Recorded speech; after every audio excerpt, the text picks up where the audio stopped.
Bien, nos acercamos al momento más importante de esta historia.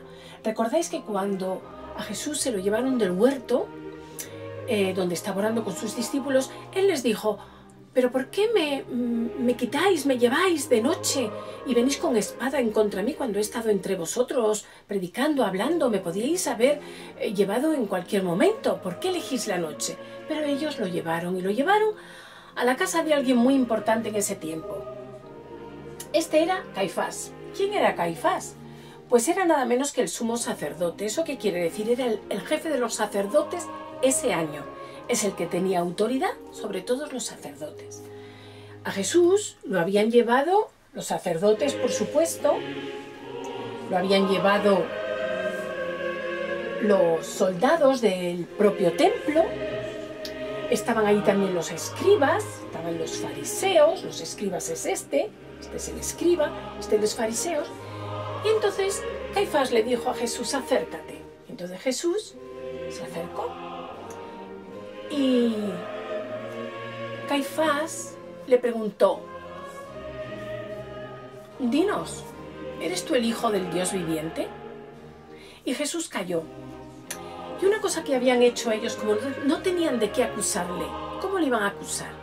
Si él solamente había hecho bien a todas las multitudes, les había dado de comer, les había sanado de enfermedades, incluso había resucitado a personas, les había hecho desprender de espíritus inmundos, solamente había hecho bien, no le podían acusar de nada, él había respetado la ley. Entonces buscaron a ver quién mintiera, y hubo dos personas que mintieron y dijeron: nosotros le oímos una vez decir que si destruíamos el templo, él lo reconstruiría en 3 días. Y es verdad que Jesús lo había dicho, pero se refería al templo, a su propio templo, a su cuerpo. A eso se refería, no a las piedras del templo. Entonces, al decir esto, Caifás se enfadó y volvió a decirle: oye, dinos si eres el Cristo, el Hijo del Dios vivo. Y Jesús le dijo: tú lo has dicho. Pero te digo que desde ahora verás al Hijo de Dios sentado a la diestra y a sus ángeles que le sirven. Entonces se llenó de ira, cogió su ropaje y hizo ¡ras!, que era un signo de escándalo, romper así las vestiduras, y dijo: ya sabéis lo que hay que hacer. Y la multitud empezó a decir: crucificadle, hay que llevarlo, matarlo, y le empezaron a insultar. Mientras tanto, se estaba desarrollando otra escena en la parte de atrás, en el patio de la casa de Caifás.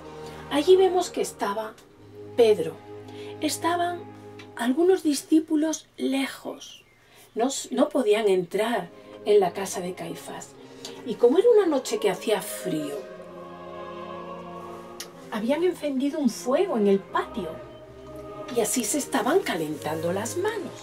Al cabo de un rato, llegó una sirviente por allí y le dijo a Pedro: oye, yo creo que tú eres de ese que está ahí dentro, de ese Jesús Nazareno. Y dijo Pedro: yo no lo conozco de nada.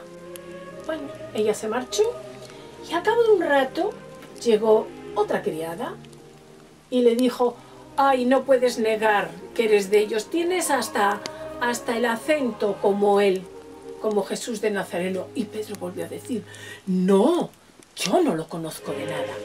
Finalmente unos hombres le dijeron lo mismo: oye, no nos engañes, tú eres de ese grupo de los nazarenos. Entonces volvió a negar, incluso a maldecir, y ya se enfadó Pedro y dijo: no, yo no soy de ellos. Y de pronto, que se escuchó un gallo cantar. Y Pedro se acordó de lo que Jesús le había dicho, que le negaría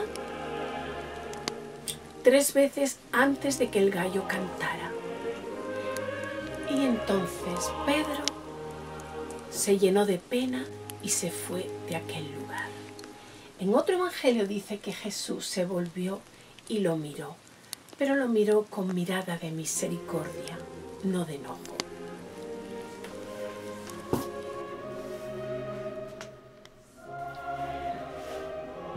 Pedro, después de haber negado a Jesús en el patio de Caifás, cuando dijo que no lo conocía de nada, él que le había dicho que le iba a seguir incluso hasta la muerte, a la primera de cambio le negó.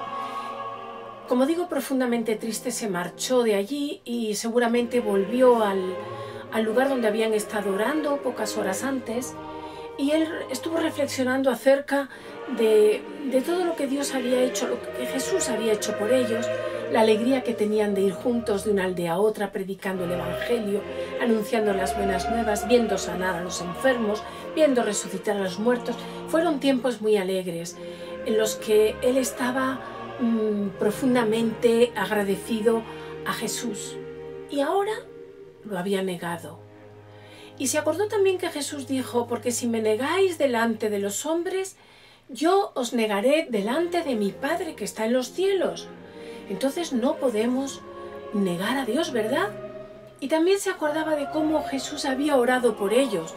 Durante la última cena les había dicho: Señor, por favor, Padre, no quiero que ninguno de los que me diste se pierda, por favor. Y además también te pido por aquellos que van a creer por el testimonio de ellos, que somos nosotros. Yo creo que en esa oración que Jesús hizo me incluyó a mí y a vosotros también. Entonces, como digo, él pensando todas estas cosas, se sintió tan triste que cayó de rodillas y lloró profundamente, triste. Y le dijo al Señor que lo perdonara, que nunca más le iba a negar delante de los hombres y que no quería que le negara delante del Padre. Y con toda seguridad, y como veremos ya en otras historias, Jesús le perdonó, porque Jesús tiene un corazón de amor maravilloso para perdonar a todos aquellos que de verdad se arrepienten. Y como dice él: no me acordaré nunca más de vuestros pecados. Y continuamos con la historia dentro de nada.